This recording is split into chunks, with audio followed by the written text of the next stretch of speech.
అందరికీ నమస్కారం. గత 2, 3 రోజుల సంది కూడా ఈ కదిరి కృష్ణ అనే వ్యక్తి వీడియో ఒకటి మన శ్రీ దేవదేవుడైనటువంటి వేడుకొండల వాడిపైన మాట్లాడినటువంటి మాటలు మనం చూస్తూ ఉన్నాం. పండబెడితే పండుకునేవాడు, లేచేవాడు బామ్మాడిది అని చెప్పేసి విచక్షణ రహితం కోల్పోయి ఇష్టం వచ్చిన రీతిలో మాట్లాడుతూ ఉన్నాడు.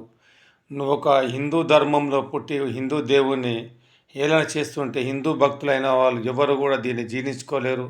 మీరు గతంలో కూడా ఒకసారి ఆలోచించాలి. బైరి నరేష్ గారికి బైరులు ఎలా పడాయో మీకు అలాంటి బైరులు పడతాయి, కానీ మీరు వినేటట్టు లేరు.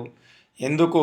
నీకు నచ్చకపోతే గుద్ద నోరు రెండు మూసుకొని కూర్చోవాలి, అంతే చెప్తే. కానీ మీరు మా హిందూ దేవుడైనటువంటి మా దేవదేవుడు వేడుకొండల వెంకటేశ్వర స్వామి, ఈ ప్రపంచంలోనే ఎవ్వరు చెక్కని విగ్రహం, సాక్షాత్ వెంకటేశ్వర స్వామి శిలైనటువంటి ప్రదేశం అది. అంత గొప్ప దేవుణ్ణి కించపరిచే విధంగా నువ్వు మాట్లాడిన మాటలని చూస్తూ ఉంటే మా హిందువులందరికీ కూడా మనోభావాలు దెబ్బతింటున్నాయి. నువ్వు ఎంత క్షమాపణ చెప్పినా ఏమి చెప్పినా నువ్వు మా మనోభావాలని కించపరిచే విధంగా మాట్లాడడం భావ్యం కాదు. ఇలాంటి వ్యక్తులని నీకు ఈ దేశం నచ్చలేకుంటే వేరే దేశానికి వెళ్ళిపో, పాకిస్తాన్కి వెళ్ళిపో, బంగ్లాదేశ్కి వెళ్ళిపో, ఇంకో దేశానికి వెళ్ళిపో. మా దేశంలో ఉంటూ మా దేశం ఉప్పు తింటూ మా దేశ దేవుళ్ళని తిట్టడం అనేది ఎంతవరకు భావ్యం? ప్రతి ఒక్క హిందువు సోదరుడు కూడా, ప్రతి ఒక్క హిందువులు కూడా దీన్ని ఖండించాలి. ఇలాంటి వ్యక్తులు స్పీచ్ ఇచ్చినప్పుడే ఆ యొక్క మీటింగ్నే చొప్పు తీసుకొని కొడితే అలాంటి వ్యక్తులకు బుద్ధి వస్తుంది.